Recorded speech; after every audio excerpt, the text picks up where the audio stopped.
what better way to launch a Business and Society Institute than a conversation with the one and only Rebecca Henderson, the John and Natty MacArthur University professor at the Harvard Business School and the author of Reimagining Capitalism in a World on Fire.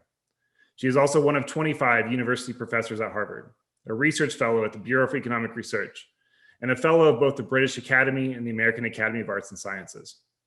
I first learned of her work in this space when I was developing my own course. As a new faculty member who had never taken a business class, I did what most anyone would do. I looked to see if Harvard kept any syllabi online. And it was there that I found an early syllabus of the Reimagining Capitalism course taught by Professor Henderson. And I realized this was not the class I wanted to teach, but rather the class I wanted to take. Many of my students who are watching this know that I am not someone who thinks that business can fix all of our problems. After all, I'm a sociologist, and if we had solutions to all of our problems, then what would I possibly have to talk about? But I do believe that few, if any, of our problems can be fixed without business, without innovation. But fixing problems like climate change and inequality also requires courage and asking important but uncomfortable questions about business as usual. And Reimagining Capitalism gives business a roadmap for how to do just that. So please join me in welcoming Rebecca Henderson. Wes, thank you for your very generous introduction, and thank you more broadly for inviting me to be part of this event. It's so exciting to see you move from social enterprise to business and society. As you say, it's always been implicit, but it's fantastic to see you taking on that broader mandate. And I am so inspired by what I heard from Kristen about the programs that you're running. I'm definitely going to go online and check you out in more detail. So it's just a privilege and a pleasure to be here. Thank you very much. Well, thank you so much for being here. It's a pleasure for us. Your work has been so important for how we think about the Institute and my role as an educator and as a researcher who does work on climate. It just means a lot for you to be here. Well, let's start with the basics. And I like to think that we have something in common in that over the past 8 to 10 years, we've experienced something similar. So the climate is in peril, inequality is mounting, politics are polarizing, and so many of our business students are asking if there's a way to fix it. When did you first realize that capitalism needed to be reimagined? And in a nutshell, what does that reimagination look like? My big moment was 15 years ago.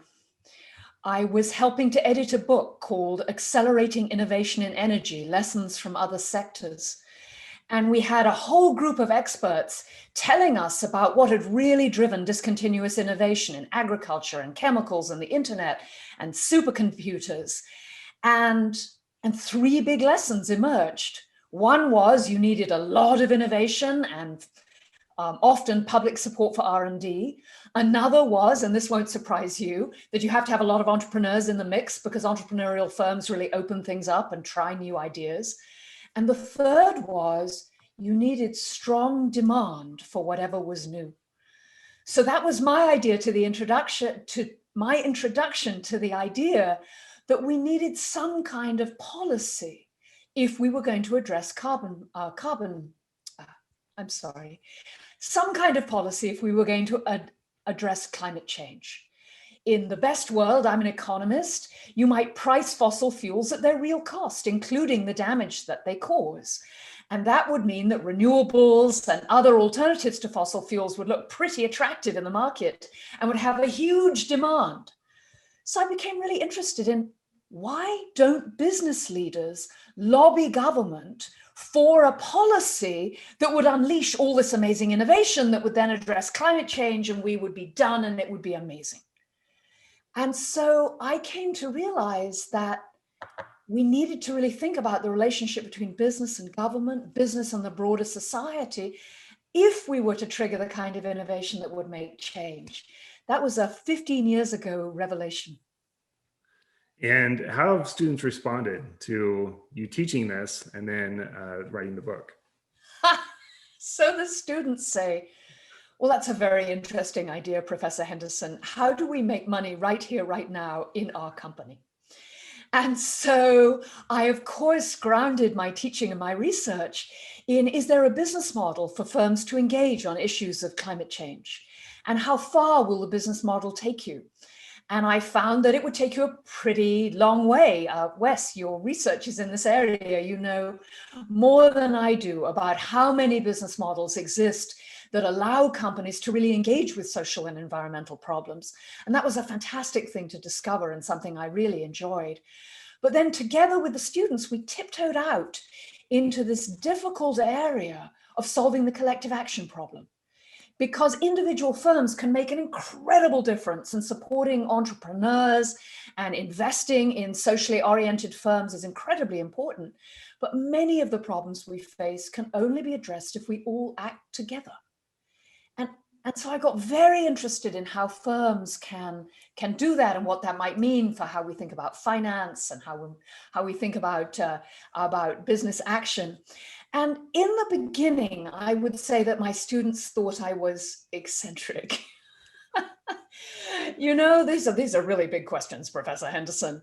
But now, particularly following the pandemic, I see so much interest in how we can all contribute to broader social and political change. And the students seem incredibly excited and engaged. I'm sure that's true here. I mean, Kristen said, I think you went from a very few students in those early social enterprise classes to now hundreds and hundreds, and it being deeply embedded in the core of the business school. Well, that's what's happened to us too. Sure. Well, and speaking about the core of a business school, you know, the book starts off with unpacking this idea of maximizing shareholder value.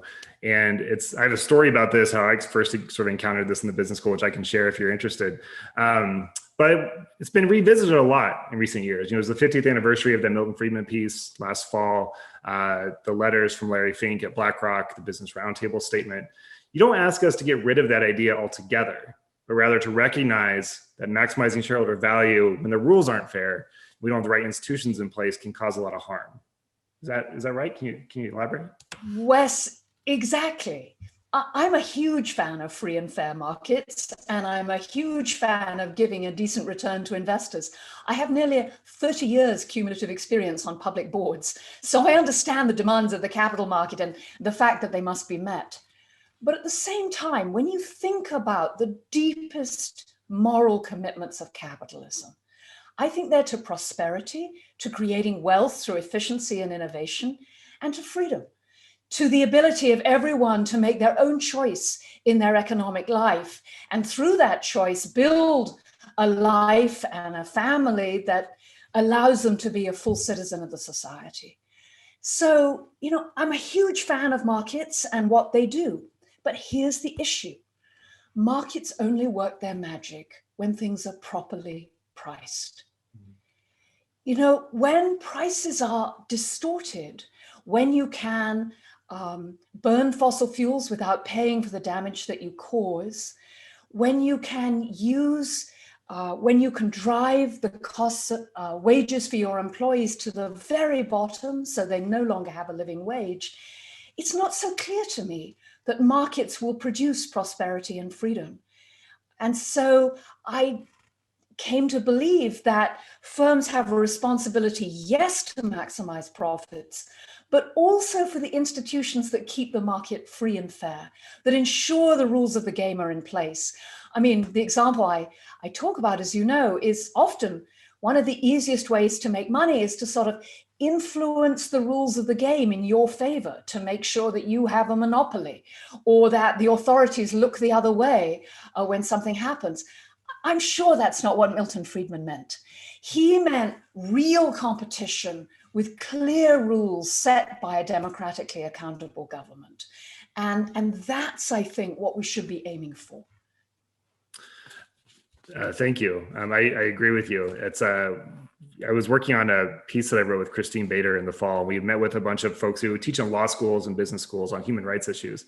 And I remember this comment that we got, which was, you know, Milton Friedman talked about the rules of the road, and you could drive a Mack truck of human rights through the rules of the road in 2021. And those changes in customs and societal pressure changes things. And I think we sometimes lose sight of that in that short term perspective on shareholders. No, Wes, I think that's exactly right. And I think in the beginning, when Milton Friedman first suggested we focus on shareholder value, there were very good reasons for doing that. And government was pretty strong, and you didn't have to worry much about environmental problems, and labor was well compensated and well paid. But focusing only on shareholder value seems crazy. It also seems to me an insane way to run a firm.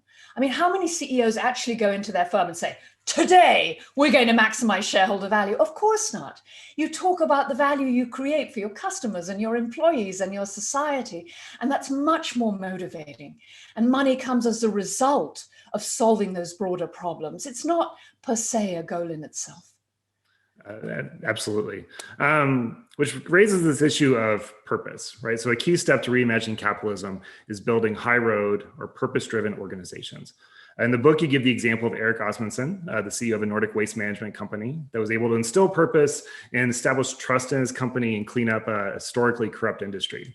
There seem to be kind of two paths toward a purpose-based organization. Either you start out as one at birth, or you have a charismatic CEO that's able to bring purpose to an organization like Paul Pullman at Unilever. But most of the economy is run by organizations and CEOs that don't fit either mold. What advice do you have for leaders who do not meet those criteria, but want to push their company in the direction that you recommend? Start. Most companies have a deep core of wanting to do something important in the world. Uncover that deep core. It's often been sort of all this junk of the years of, oh, we have to do quarterly earnings and we have to keep growing, has obscured the underlying purpose of the company. But most firms were founded with a purpose: to provide great jobs, to support the community, to sell a product that really makes a difference in the lives of its customers, or simply makes its customers happy and delighted. And so beginning to have conversations about, why are we here? What is this firm about? What makes us excited and proud to work here? There are very few firms that don't have really good answers to those questions. And if you work for one of them, I would recommend leaving. But most firms are doing amazing things in the world. And it's bringing the focus to those things and thinking, how can we dive deeper and do more and really commit to serving our customers in a very deep way? In my experience, and Wes, as an academic, you know we need more research on this, but my hypothesis is, and I think I'm seeing this, is that as you start to walk down that road, you can generate a self-reinforcing flywheel.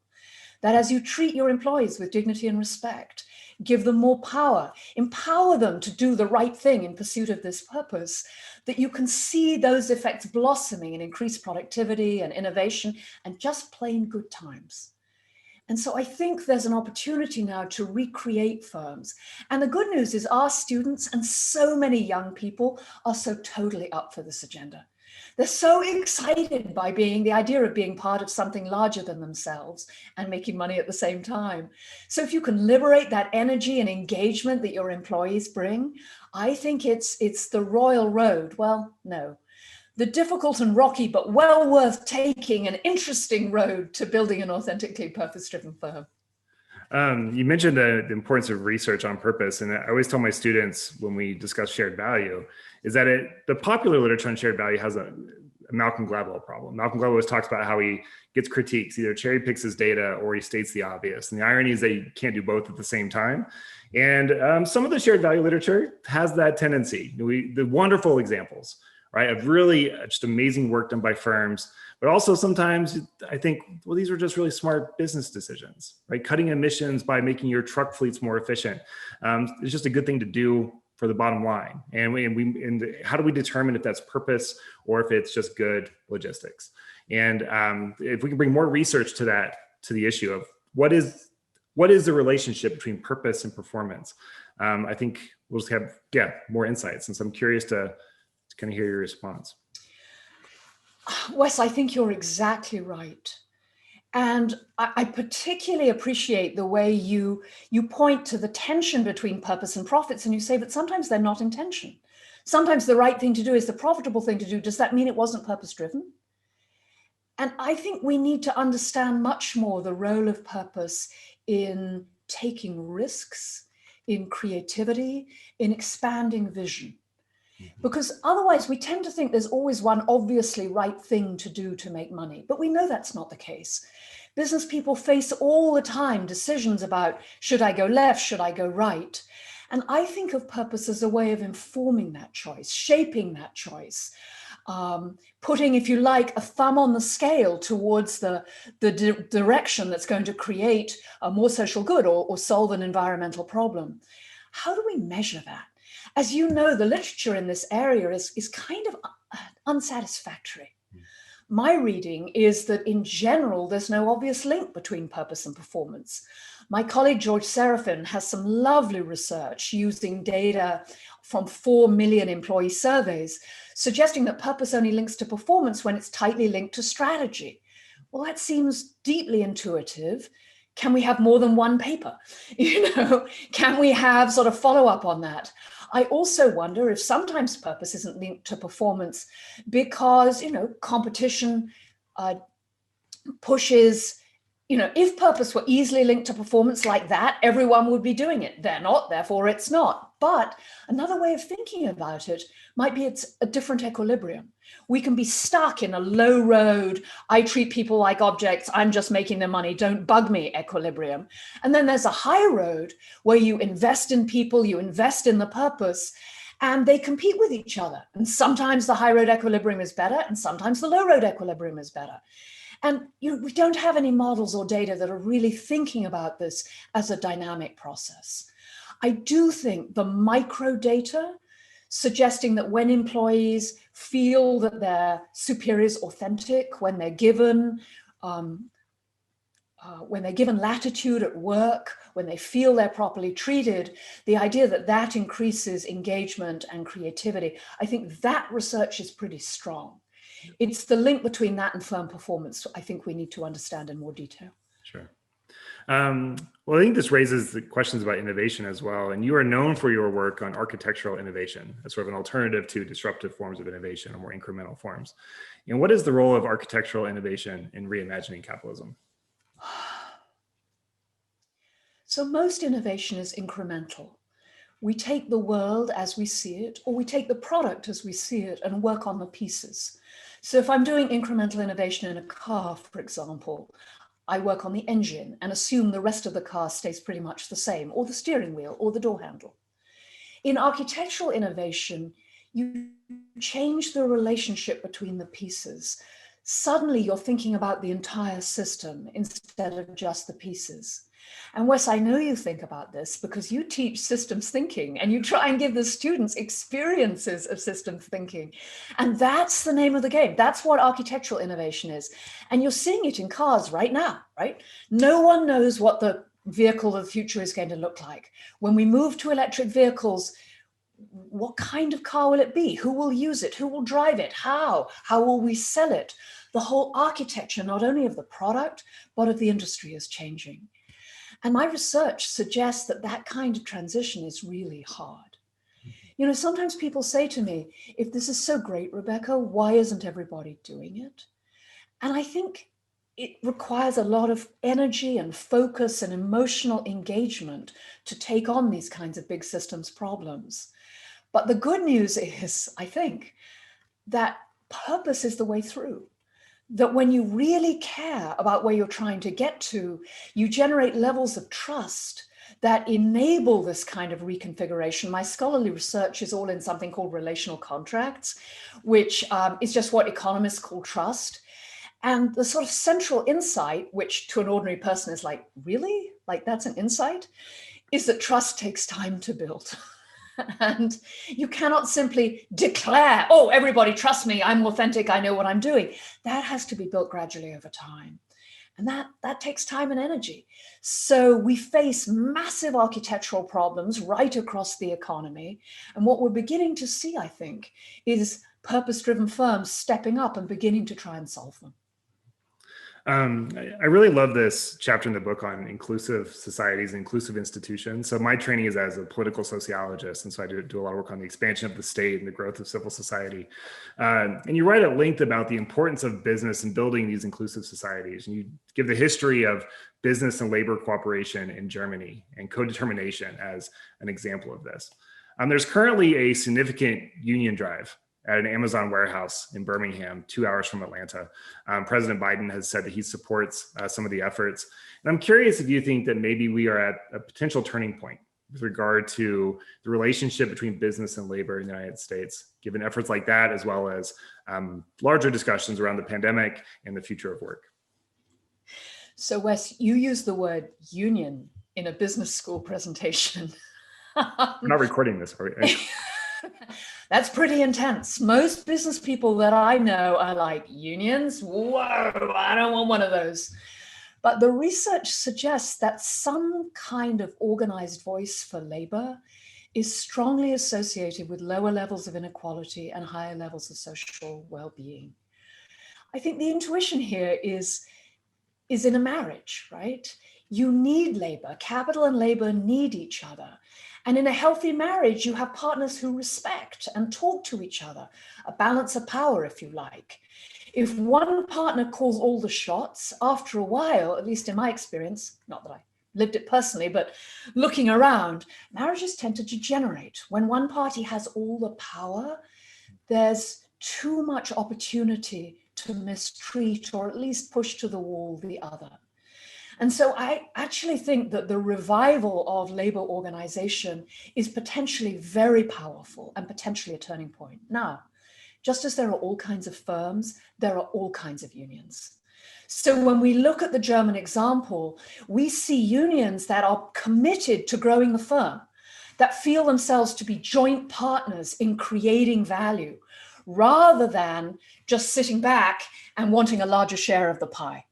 And so I think it's very important as we move, I hope, towards organizations for organized labor in this country, that we bear that example in mind, that the firms that succeed are where managers and employees are working in partnership to a common goal. The union makes sure that there's not an arbitrary abuse of power, that there's real communication between management and employees, but it's committed to the well-being of the firm. And if that's what we start to see, I'm really, really hopeful. So one of the other things that I stole from Harvard, when you grow up in a small town in Kansas, everything at Harvard seems so unattainable until I joined a business school, is what we call the Audacious Ideas Project, where I ask my students to pitch audacious ideas, similar to the HBR article from a few years ago. If you could pitch one audacious idea to address either climate change or inequality, what would it be?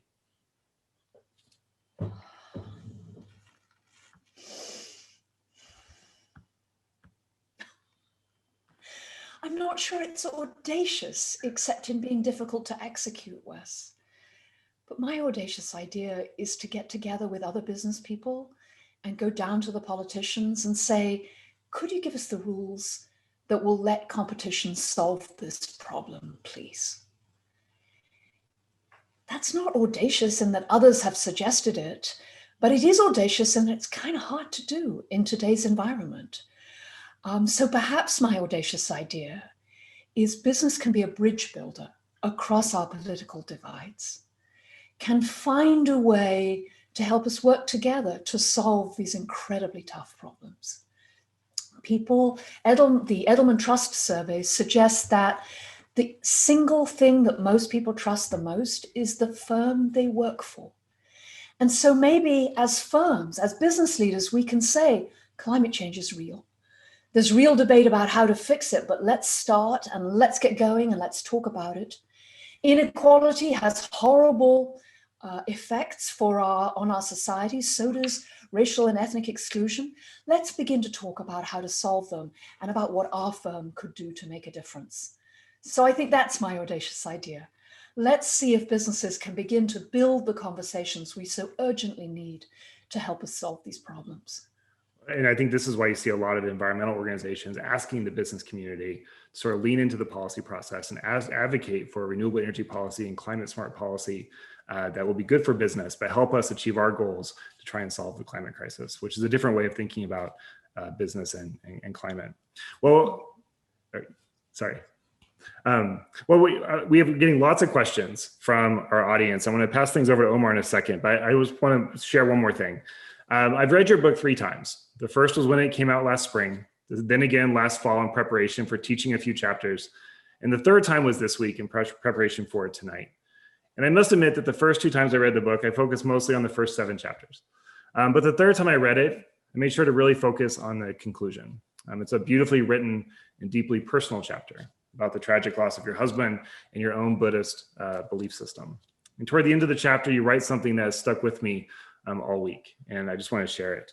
You write that, I believe, and you should feel free to interpret this as a metaphysical belief, although I believe that it is also a physical fact, that we are not real in the way that we think we are. We are bundles of very small particles, temporarily patterned into structures of swirling energy. We think we are separate, we think we exist, but we are songs the universe is singing, glorious songs, but songs that will end. All we can do is try to sing as best as we can. And I love that.